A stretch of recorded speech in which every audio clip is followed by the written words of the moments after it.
Okay, impulse and momentum. Impulse, letter I, is equal to the product of force times time. Si momentum, letter P, is equal to the product of mass and velocity. Now, according to impulse-momentum theorem, si impulse is equal to the change in momentum.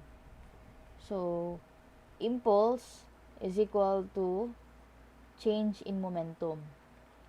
Okay? Where change momentum is equal to m delta v, or m times final velocity minus mass times initial velocity.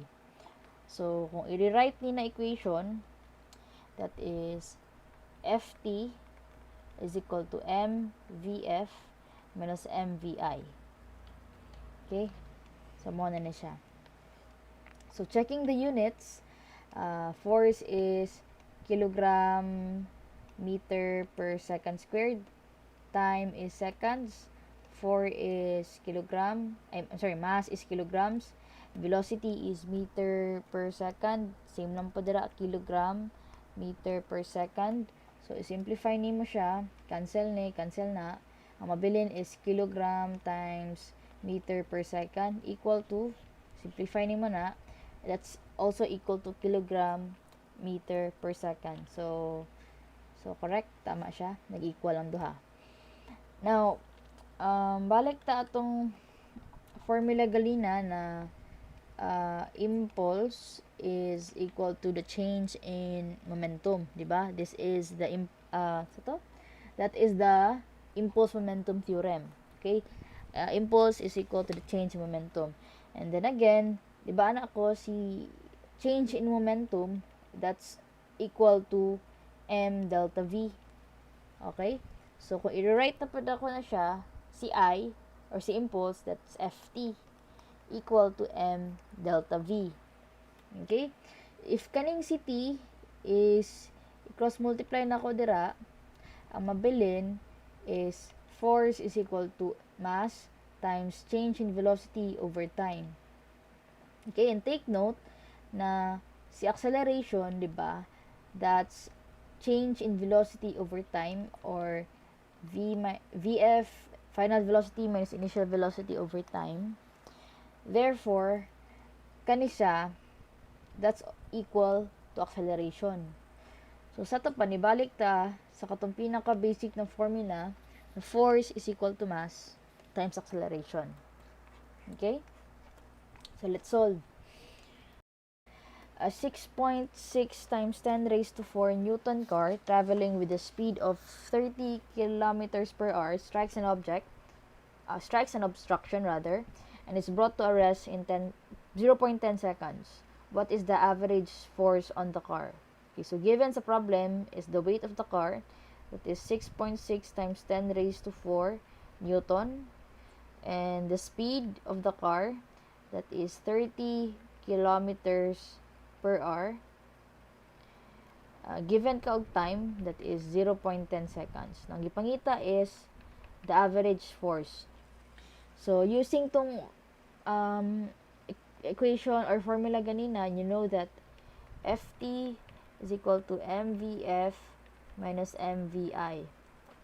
Kung isa pa, makabalo ka na magamit ka ani na formula, it's because na kay given a time. So, given a time tara. So, clue na lang to siya kung unsa na formula yung gamiton sa physics. Okay? So, anyway, morning pangita. So, F, given ang time, 0.10 seconds, is equal to, kaning velocity mo ni ang final velocity, mao ni ang imuhang initial velocity, rather. Kay imuhang final velocity, 0 man. Final velocity 0. It's because the car is brought to rest. Okay? So, kani 0.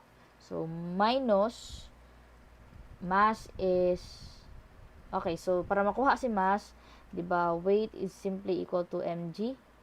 So, si mass itong kaon, so that is kaning 6.6 times 10 raised to 4, divide lang nimo sa gravity. So, 6.6 times 10 raised to 4, divide lang nimo siya sa 9.81. Okay? Now, si initial velocity, which is kani, 30. So, take note na dapat ang gamiton since kaning si force is kilogram meter per second squared, so dapat ang imuhang unit sa velocity naka in terms pod sa meters per second. So imo isulat diri is 30 times 10 raised to 3 para ma 30 kilometers all over kaning hours is i-convert nimo into seconds. So that is 60 times 60. Okay? So again ha, si kph i-convert nimo na siya to meters per second. Okay? So kato, isa na lang imong unknown, solving for f, shift solve lang ka, you get negative 560.65 kilonewton. Okay, answer. Okay? So, another problem, number 2. Okay. A boy hits a golf ball at a velocity of 80 meters per second. The head of his club was in contact with the 50-gram ball for 0.40 milliseconds.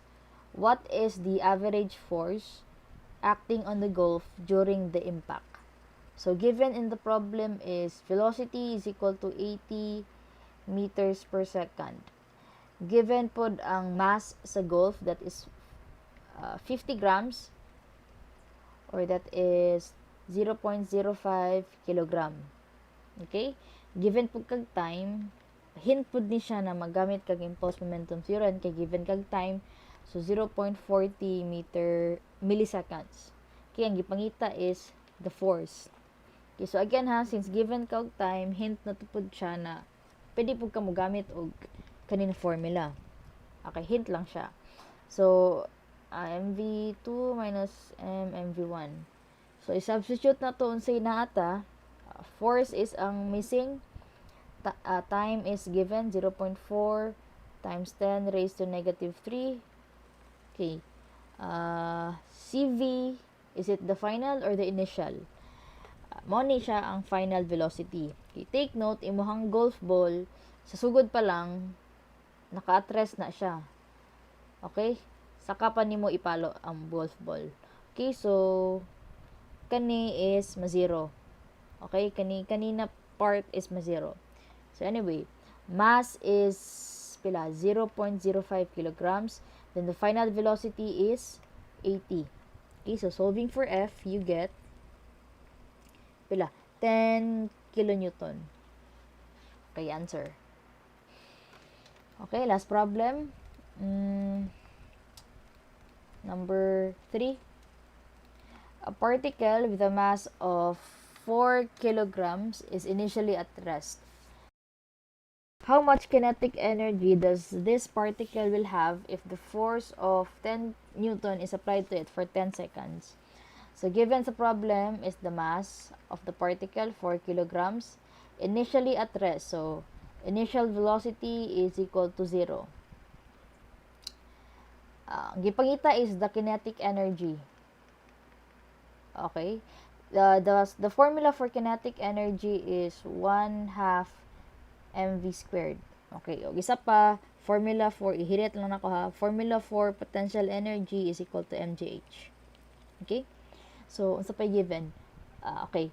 Force of 10 Newton. So, given po ka og force of 10 Newton is applied to it for 10 seconds. So, given po ka og time, that is 10 seconds. So, again, since na ay time gihatag, it's clue na pwede ka mo gamit atong impulse momentum theorem, that is Ft is equal to mvf minus mvi. Okay, so i-substitute unsay na ata. Force is given, so that is 10 newtons times 10 seconds is equal to mass is 4 kilograms. Wala kay final velocity. Kanina part is, anyway, mass is 0, mass is 4 di, tas initial velocity is 0. So, anyway, mag-cancel lang dahil gahapon ni siya. So, ang mabilin is kani. So, solving for final velocity, makuha siya, no? So, the final velocity is, pila? It's 25 meters per second. Okay? So, kuha na ang final velocity, pwede na siya ma-apply ani na formula. So, solving for kinetic energy, again, kinetic energy is equal to 1 half mv squared. Okay, 1 half mv squared. So, 1 half times mass sa particle, that is 4 kilograms, times the final velocity, that is 25 squared. So, kinetic energy is equal to 1,250 sa unit joules. Okay.